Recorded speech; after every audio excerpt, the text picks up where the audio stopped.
नमस्कार, हरियाणा न्यूज देख रहे हैं आप और मैं हूं आपके साथ ज्योति सांगवान। अपनी टीवी स्क्रीन पर कटघरा आप देख रहे हैं। बैकग्राउंड में बहुत सारे मुद्दे आप देख रहे हैं। ये मुद्दे वो हैं जो सीधे आपसे जुड़े हैं। ये मुद्दे वो हैं जिनका सीधा सरोकार आपसे है। तो हमारे बेहद खास कार्यक्रम कटघरे में नेताजी में हम आपके नेताजी को, आपके विधायक को, हरियाणा की राजनीति के दिग्गजों को लेकर आ रहे हैं। आपसे जुड़े मुद्दों, आपसे जुड़ी परेशानियों को लेकर सवाल हम कर रहे हैं। सवाल हम कर रहे हैं नेताजी ने काम कितना किया है, वादे क्या किए गए थे, इस बार किन दावों के साथ मैदान में गए। तो बने रहिए और देखते रहिए हमारा ये बेहद खास कार्यक्रम कटघरे में नेताजी।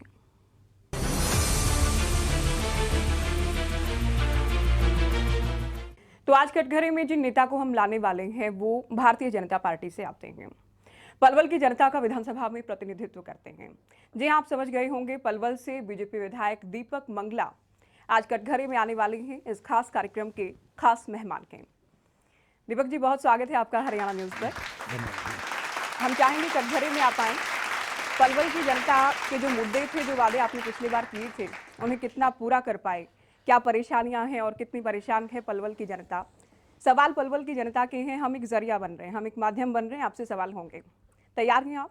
बिल्कुल तैयार हूँ। आरोप है कि आप पर पलवल की जनता परेशान है। बहुत सारे मुद्दे ऐसे हैं जिन पर आपने वादे बहुत बड़े बड़े किए थे, लेकिन आप काम पूरे नहीं कर पाए हैं, तब जबकि चुनाव में जाने का समय आ गया है। देखिए, पहले तो मैं धन्यवाद करता हूँ कि आपने मुझे यहाँ करके ये मौका दिया है। देखिए, हमने जो वादे किए हैं वो पूरा करें, और जो भी हमने विकास के कार्य, अगर आज मैं बात करूं, पलवल के अंदर बहुत विकास के काम हुए हैं इन 9.5 साल के अंदर, और बहुत से विकास कार्य चल रहे हैं, और जो कहा है वो करके दिखाया। अगर मैं बात करूं, हमारे यहाँ बहुत बड़ी समस्या थी जाम की, उसके लिए हमने एलिवेटेड फ्लाईओवर पलवल के अंदर बनाया। लेकिन पलवल के लोग कह रहे हैं एलिवेटेड फ्लाईओवर बनाने के बाद भी जाम तो है, जाम से राहत नहीं मिली है। एलिवेटेड फ्लाईओवर बनाया, KGP, KMP, Delhi Baroda road, और एक अभी हमारा जो जेवर से अलीगढ़ रोड है, वहाँ से जो आने वाला ट्रैफिक है, वहाँ हमारे उस रोड के ऊपर जाम की स्थिति है, वो भी हमने पेलक के अंदर इंटरचेंज वो बना दिया है। अब जितना भी हैवी व्हीकल है जो उत्तर प्रदेश की साइड से आता है, जेवर की साइड से आता है, वो पेलक इंटरचेंज से चढ़ करके सीधा केजीपी पे चला जाएगा। पलवल के अंदर केवल वो ही व्हीकल आएगा जो पलवल शहर में अंदर आना। निश्चित तौर पर आने वाले 15 से 20 दिनों में वो हमारा इंटरचेंज बन करके तैयार है, जनता को समर्पित हो जाएगा। तो उस रोड से भी हमारी जाम की समस्या का छुटकारा मिल जाएगा। आपने शुरुआत में कहा जो वादे किए थे हमने पूरे किए। आप मेट्रो लाने वाले थे बल्लभगढ़ से पलवल, कहाँ तक पहुंचे? देखिए, मैं बताऊं, अभी पीछे जब हमारे मुख्यमंत्री, आदरणीय पूर्व मुख्यमंत्री मनोहर लाल खट्टर जी थे, तो हमने डिमांड रखी थी कि हमारे यहाँ जिस तरीके से पलवल में कनेक्टिविटी बढ़ी है, और जिस तरीके से हमारे यहाँ पर आवागमन, हमारे क्षेत्र के बहुत लोग दिल्ली, फरीदाबाद, नोएडा नौकरी और जॉब के लिए, काम के लिए जाते हैं, तो हमारे यहाँ अगर मेट्रो आ जाए पलवल, और मेरा ये एक सपना भी था कि पलवल मेट्रो आए, तो माननीय मुख्यमंत्री जी ने मेट्रो की घोषणा कर दी, डीपीआर बन रही है, और आने वाले समय में शीघ्र मेट्रो पलवल तक आपको लग नहीं रहा कि मेट्रो बहुत धीरे चल रही है आपकी? अभी तक आप डीपीआर बना रहे हैं मंगला जी, आप जनता को जाकर कहेंगे कि हाँ डीपीआर बन रही है, हमने बात की थी मुख्यमंत्री से। देखिए, मैं तो मुख्यमंत्री जी का धन्यवाद करता हूं कि उन्होंने हमारी इस समस्या का समाधान करने में हमारी इस मांग को मांगा। डीपीआर बनने निश्चित तौर पर जल्दी आएगी। अगर मैं बात करूं जिस तरीके से हमारे यहाँ पर काम हो रहे, आज कनेक्टिविटी की दृष्टि से पलवल हरियाणा में ही नहीं देश में अव्वल बना है हमारी सरकार में। KGP, KMP, Delhi Baroda road, Palwal से लेकर के हमारी जेवर एयरपोर्ट से भी हमारी कनेक्टिविटी हो रही है। पलवल से लेकर के सोनीपत हमारा रेल कॉरिडोर का काम बहुत तेज़ गति से हमारा चल रहा है, और आज जितनी कनेक्टिविटी हमारे एलिवेटेड फ्लाईओवर, आज पलवल में हरियाणा ही देश की सबसे ज़्यादा कनेक्टिविटी वाला हमारा ये पलवल का क्षेत्र बना है। आज हम पलवल से चंडीगढ़ जाते हैं तो हम 4.25 घंटे में पहुंच जाते हैं, रोहतक जाते हैं 1.25 घंटा लगता है, हम हरिद्वार जाते हैं 2.5 घंटे का समय हमारे को लगता है। आज जिस तरीके से पलवल के अंदर कनेक्टिविटी, और पलवल के अंदर मैं अगर विकास कार्य आपको गिनाने लगूं, हमारे पलवल के अंदर एजुकेशन को लेकर के मैं बात करूं, विश्वकर्मा स्किल डेवलपमेंट यूनिवर्सिटी देश की पहली यूनिवर्सिटी दुधौला गांव के अंदर हमारी बनी है। पलवल की ITI हमारी हाईटेक ITI हुई है। हमारा सारे हरियाणा में पलवल ही एक ऐसा जिला था जहां कोई नवोदय विद्यालय नहीं था।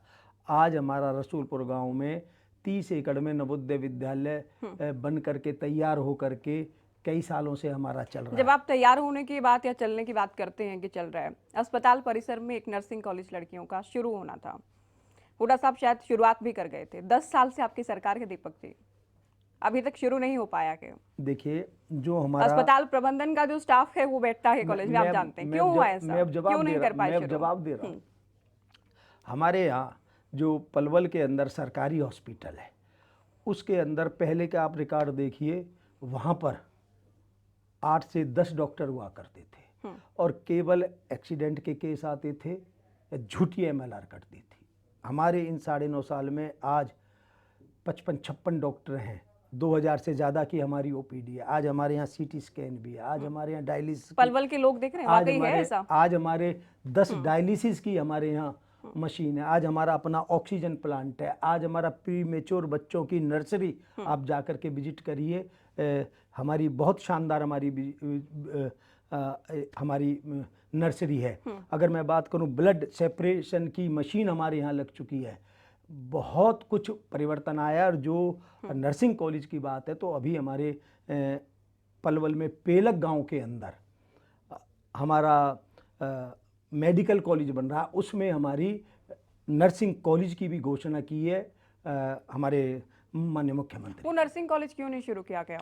देखिए, मैं जो हमारे यहाँ नर्सिंग कॉलेज की बात है जो शुरू होना है, वो हमारा जो पेलक के अंदर हमारा जो मेडिकल कॉलेज बन रहा है, जहाँ मेडिकल कॉलेज बनेगा वहीं नर्सिंग कॉलेज हो, जब भी उसका ज़्यादा बेनिफिट होता है। और वो हमारा पेलक के अंदर बन रहा है। उसकी घोषणा हमारी हो चुकी है। आप अस्पताल में बहुत सारी खूबियां बता रहे हैं, हालांकि है कि नहीं जनता डिसाइड करेगी। पलवल के लोग आपको देख रहे हैं कि विधायक जी कितना सच बोल रहे हैं, नहीं बोल रहे हैं। मैं तो चाहूँगा आप भी एक बार विजिट करें। जी जरूर। देखिए, बहुत छोटे मुद्दे हैं कहने सुनने को कि नागरिक अस्पताल में, पलवल के नागरिक अस्पताल में पिछले 8 महीने से खांसी की दवाई तक नहीं है, रेबीज की दवाई नहीं। लोग खांसी की दवाई लेने के लिए बाहर जाते हैं अस्पताल से, तो लगता है वो लोग वोट करेंगे जो छोटे छोटे मुद्दों को लेकर इतने परेशान हैं कि उनको खांसी की दवाई भी नहीं मिल पा रहे हैं। देखिए, मैं वैसे रूटीन वे में मेरा हॉस्पिटल में जाना होता है। अगर कहीं कोई ऐसी शिकायत आती है तो हम सख्त एक्शन लेकर के कार्रवाई करवाते हैं। दवाइयों का मैं खुद, मेरा लगातार जब मैं वहाँ जाता हूँ तो ये मेरे विषय रहते हैं कि आपको दवा मिल रही है, नहीं मिल रही है, क्या परेशानी। अगर इस तरह की कोई शिकायत आती है तो उसको हम तत्काल दूर करने का भी इस इंटरव्यू के बाद आप बात करेंगे स्टाफ से, इस परेशानी को दूर करेंगे, आप वादा कर रहे हैं? मेरा तो लगातार जाना होता है। आपके सामने परेशानी नहीं आई? हाँ, अगर कहीं कोई आती है, पेशेंट से हम बात करते हैं, उनको क्या दिक्कत आ रही है, क्या परेशानी आती है, लगातार मेरा जाना होता है हॉस्पिटल में, लगातार मेरी विजिट होती है। और अगर ऐसी कोई शिकायत आती है तो उसको हम दूर करने, तत्काल ही उसको हम दूर करना। आपने शुरुआत में उत्तर में ये कहा कि पलवल के लोग फरीदाबाद जाते हैं या दिल्ली जाते हैं रोजगार के लिए, नौकरी के लिए, तो क्यों नहीं विधायक जी अपने पलवल में ही रोजगार के ऑप्शंस दे पाए लोगों को?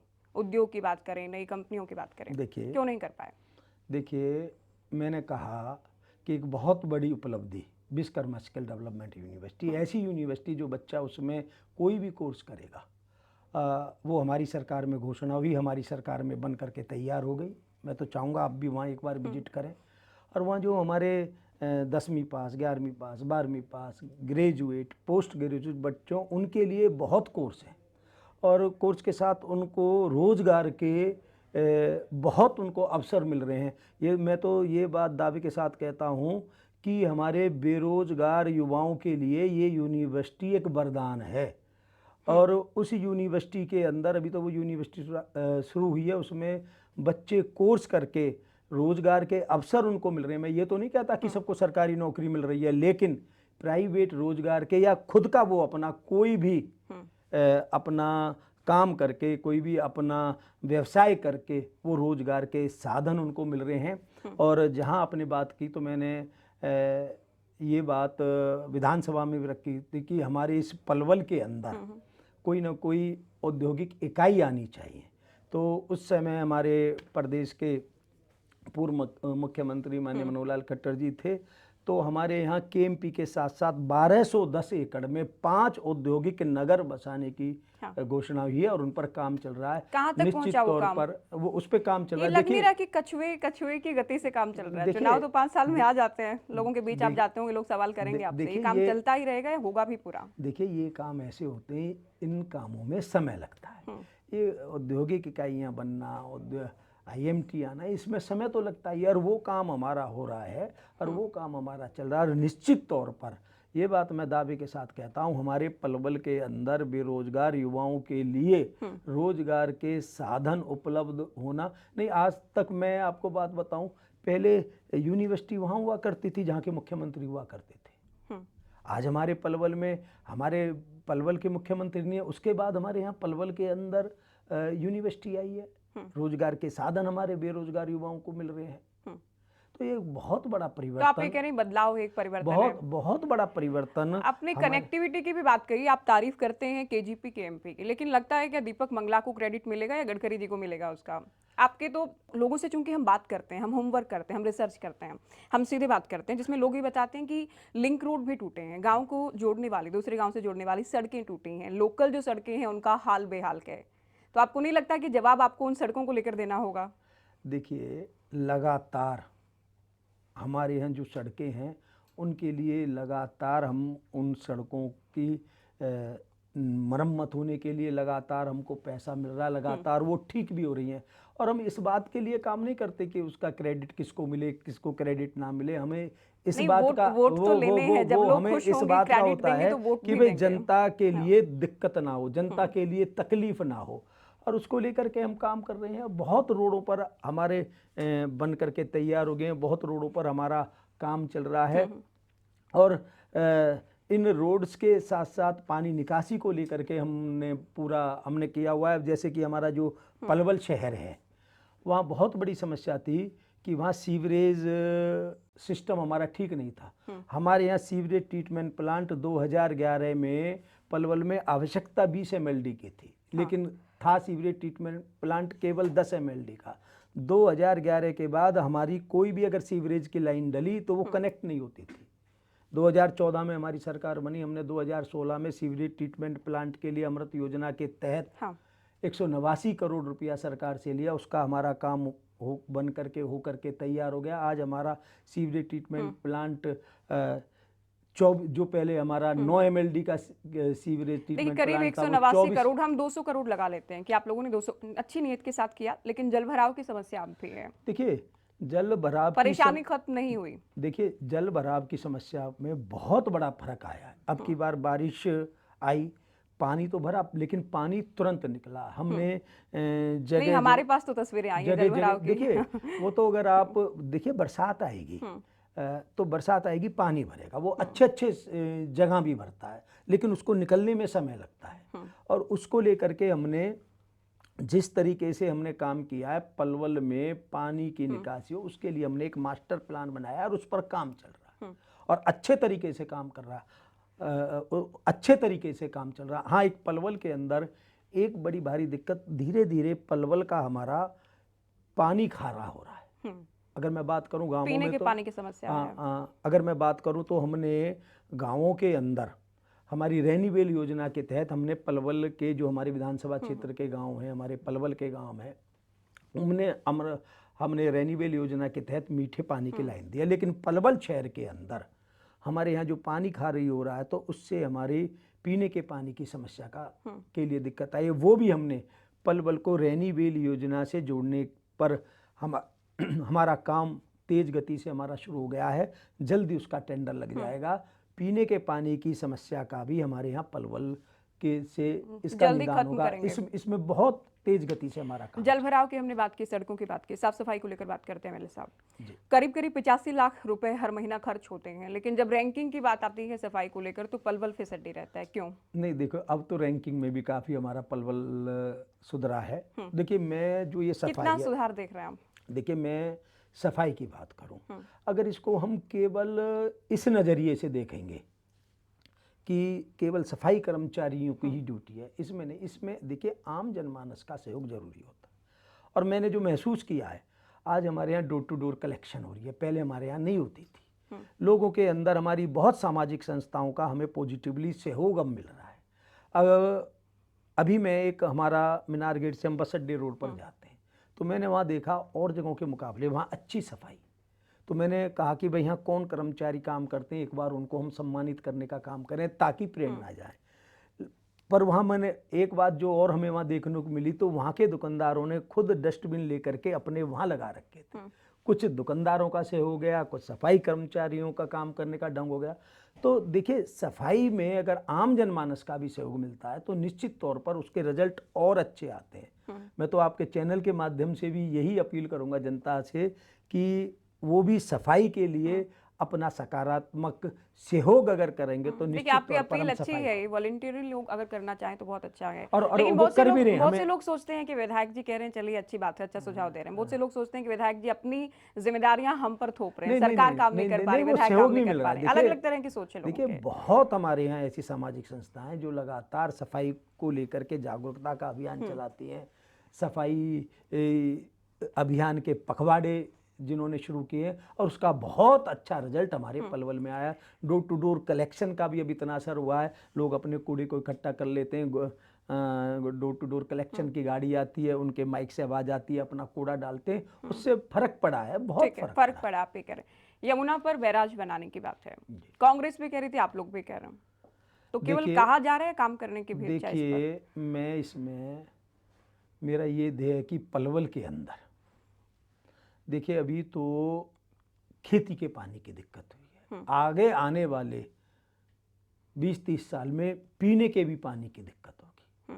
तो ये बहुत बड़ी समस्या यमुना पे बैराज बनाने की। मैंने इस बात को विधानसभा में भी रखा था, हमारी विधायकों की एक कमेटी भी गठित हुई और हमने वहाँ, जिसमें हमारे कांग्रेस के भी साथी विधायक थे, हमने सारे एरिया की वहाँ विजिट भी की, अपने सुझाव भी दिए हैं और इसको लेकर के मैं पूरी तरह गंभीर हूँ।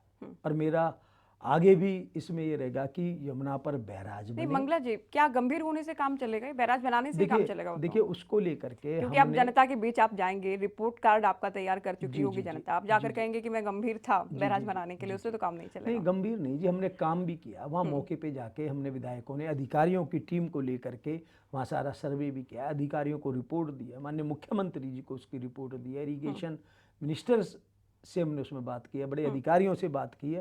देखिए क्योंकि ये सेंट्रल गवर्नमेंट से भी, स्टेट गवर्नमेंट से भी, हमारी स्टेट गवर्नमेंट से भी, उत्तर प्रदेश की गवर्नमेंट से भी, सबसे जुड़ा हुआ बड़ा मामला है और इसको लेकर के सरकार भी गंभीर है कि किस तरीके से पानी का जल स्तर ऊपर आए। उसको लेकर के हमने एक और, जब तक, क्योंकि ये लंबा प्रोसेस है, ये चलने वाला, इसके अलावा हमने एक और प्लानिंग की है कि वहाँ पर ऐसे टुकड़े, कुछ के अंदर हमारी पंचायत की ज़मीन है, 300, 400 एकड़ के टुकड़े हैं, इतने वो टुकड़े हमें ज़मीनों के हम लेकर के वहाँ बरसात का पानी या यमुना में जब बरसाती दिनों में ज़्यादा पानी आ जाता है वो पानी स्टोर हो जाए ताकि पानी का लेवल ऊंचा है। तो हमने अल्टरनेट भी, जब तक वहाँ बैराज, बहुत अच्छा काम चल रहा है, जब तक बैराज ना बने तब तक इस तरीके के हम जमीनों के अंदर पानी स्टोर करके ताकि हमारा पानी का लेवल, और इसमें बहुत बड़े स्तर पर हमारा काम चल रहा है दीपक जी, और हमने लोकल लोगों को साथ लेकर के सारा लोकल लोगों की आप बात कह रहे हैं, तो कुछ लोकल लोग ये कहते हैं कि विधायक केवल लिमिटेड लोगों की सुनते हैं,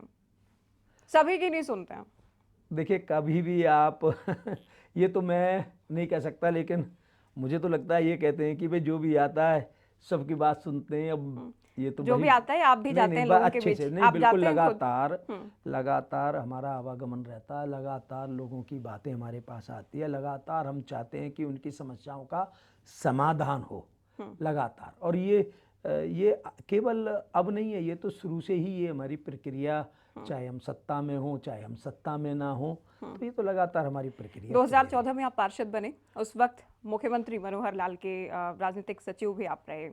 तो अब जो परिवर्तन हुआ है, उन्हें केंद्र में भेज दिया है, दिल्ली भेजा गया है, नायब सैनिक को राज्य की कमान दे दी गई है, तो क्या इससे बीजेपी मजबूत हुई है या आप व्यक्तिगत तौर पर क्या मानते हैं, नुकसान इसका झेलना होगा विधानसभा चुनाव में? हम सब भारतीय जनता पार्टी के कार्यकर्ता हैं, कार्यकर्ता के नाते जो भी पार्टी हाईकमान को, पार्टी की लीडरशिप को, चाहे वो हमारी प्रदेश की है, चाहे वो हमारी केंद्र की है, जिस कार्यकर्ता का जहां उपयोग लगता है उस कार्यकर्ता को वहां भेज देती है और इसको सहर्ष तरीके से सब स्वीकार करते हैं। और राजनीतिक दलों का आप हाल देखते होंगे, भारतीय जनता पार्टी का तो आपको पता ही है। तो ये मुझे लगता है ये तो एक पार्टी की एक अपनी काम करने की, कार्यकर्ता का उपयोग जहां करना होता है वहां कार्यकर्ता शहर जाता है और अपने काम को करता है, चाहे वो सरकार है चाहे वो संगठन। देखिए, हमने मुद्दों पर भी बात कर ली है। पिछली बार करीब 39,000 वोटों से आप जीते थे दलाल साहब से।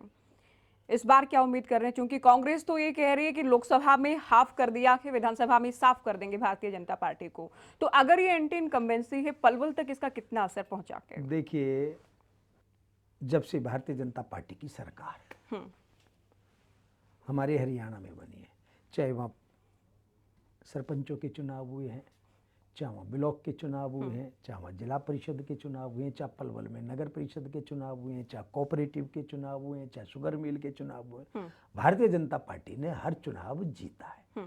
पलवल के अंदर कोई एंटी इनकम्बेंसी नहीं है और पलवल की जनता चाहती है कि भारतीय जनता पार्टी का कमल यहाँ खिले और अभी लोकसभा के चुनावों में भी अच्छी जीत हमें देखिए, अलग अलग चुनाव अलग अलग तरह का मिजाज रखते हैं। पिछली बार मुकाबला कांग्रेस और बीजेपी के बीच था, आप जीत गए थे। उससे पिछली बार त्रिकोणीय मुकाबला था, आपको जीत नहीं मिल पाई थी। तो इस बार चूंकि नेहरू और बीएसपी का गठबंधन हो गया, के लगता नहीं कि मुकाबला त्रिकोणीय होगा, और अगर त्रिकोणीय हुआ तो कांग्रेस इसमें फायदा ले जाएगी। देखिए, हमारी 2014 में भी जो हमने चुनाव लड़ा था, देखो मुझे इस बात को कहने में पहले भारतीय जनता पार्टी का बहुत ज़्यादा उस समय जनाधार नहीं था। उससे पहले के हम देखेंगे वोट रेट भी हमारे बहुत कम मिलते थे, लेकिन 2014 के चुनाव में ही हमको 52,000 वोट मिला। भारतीय जनता पार्टी को अच्छा वोट मिला, पीछे के चुनावों में सबसे ज़्यादा वोट मिला और उस समय लगातार वो हमारा वोट हमारा लगातार बढ़ता आ रहा है। और जब भी लोगों ने ये कहा था कि इतना वोट मिलना बीजेपी के लिए, और 2019 के चुनाव में तो हम पलवल जिले की कोई भी सीट नहीं जीते, तीनों की तीनों सीट भारतीय जनता पार्टी की झोली में आई। इतना विकास कार्य हमारे पूर्व मुख्यमंत्री मनोहर खट्टर जी ने करवाया और अब हमारे प्रदेश के मुख्यमंत्री आदरणीय नायब सिंह सैनी जी जिस तरीके से विकास कार्य हमारे करवा रहे हैं, रिकॉर्ड तोड़ पैसा हमें हर विधानसभा के लिए मिल रहा है। मुख्यमंत्री की भी तारीफ कर रहे हैं, पूर्व मुख्यमंत्री की भी तारीफ कर रहे हैं। अच्छा, टिकट को लेकर कितना आश्वस्त हैं? क्या फॉर्मूला रहेगा? क्या सिटिंग गेटिंग का फॉर्मूला रहेगा? देखिए, बड़ोली साहब से कैसे रिश्ते हैं? देखिए, भारतीय जनता पार्टी में इस बात का कोई महत्व नहीं होता। अपने बड़ौली जी विधानसभा में भी मेरे साथ ही रहे हैं, संगठन में भी हम सब शुरू से एक साथ काम कर रहे हैं। हमारे मुख्यमंत्री जी भी हम सब एक साथ काम कर रहे हैं। मैं युवा मोर्चा में अध्यक्ष रहा, हमारे सैनी साहब उस समय किसान मोर्चा के भी अध्यक्ष रहे। हमने युवा मोर्चा में भी एक साथ काम किया। पार्टी के नाते बड़ौली जी और हमने भी एक साथ काम किया। बहुत स्टेट में हम चुनाव प्रचार के लिए एक साथ गए हैं। लेकिन भारतीय जनता पार्टी में टिकट महत्व नहीं रखता, भारतीय जनता पार्टी में कमल का फूल महत्व रखता है। भारतीय जनता पार्टी में इस बात का महत्व होता है कि चुनाव कमल का फूल जीते, भारतीय जनता पार्टी जीते और सब कार्यकर्ता निभाते हैं। ये तो और पार्टियों में होता है, भारतीय जनता पार्टी देखिए, हमारा जो इस पूरे कार्यक्रम का एक पैटर्न है कि जनता आपको देख रही है, जनता ही पास फील्ड डिसाइड करेगी। लेकिन आप एक विधायक के नाते जब आपको चुनावी दंगल में उतरना है एक योद्धा के तौर पर, आप मान रहे हैं आप पास हुए हैं, फेल हुए हैं, काम किया है, नहीं किया के 10 में से कितने नंबर देंगे खुद को? देखिए, नंबर देने का काम तो होता है जी जनता का। लेकिन मैं तो जिस तरीके से, चाहे मैं एजुकेशन की बात करूं तो मैंने बताया है आपके, हमने बड़ौली में भी कॉलेज बनवाया, ITI हाईटेक की। अगर मैं स्पोर्ट्स की बात करूं तो हमने पलवल जिला तो बन गया लेकिन कोई स्टेडियम नहीं था, आज हमने इंडोर स्टेडियम बनाया पलवल के अंदर। जिला स्तरीय स्टेडियम का 90% हमारा काम पूरा है। घोड़ी के अंदर हमने स्टेडियम बनाया है। अगर मैं बात करूं कनेक्टिविटी की तो मैंने कनेक्टिविटी के विषय में बताया, आपको बताया ही है। अगर मैं बात करूं, हमने इस पलवल के अंदर पहले हमारे यहाँ हैवी के ड्राइविंग लाइसेंस झज्जर में बनते थे, आज पलवल के बस अड्डे पर बन रहे हैं। हमारे यहाँ बहुत हाई टेंशन कुल मिलाकर लिस्ट वायर, लंबी है हाई आपके पास। टेंशन तार हमारे हाईवे से और और जनता के हमारी मुद्दों की भी बस्तियों से फहरिस्त जा रही लंबी थी, है। वो हमने हाई टेंशन की तार हटवाई है। इस तरीके से बहुत ठीक है, विकास एक अंतिम सवाल।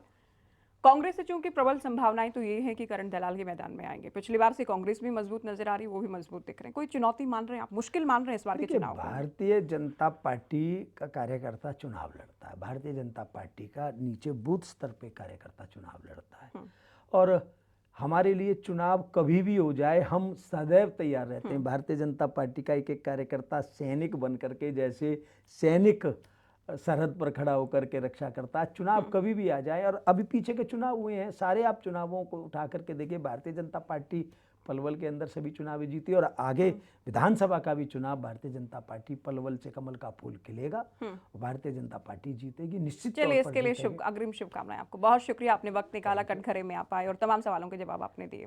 तो दीपक मंगला को आपने सुना। हरियाणा के साथ साथ खास तौर पर पलवल की जनता के मुद्दों को चूंकि हमने उठाया है, अब पलवल की जनता ये तय करने जा रही है कि विधायक जी का रिपोर्ट कार्ड क्या है, कितने पास हुए हैं, कितने फेल हुए हैं, जो बोला क्या वो सच बोला के, तमाम मुद्दों पर काम हुआ के या फिर नहीं। फिलहाल दीजिए इजाजत, नमस्कार।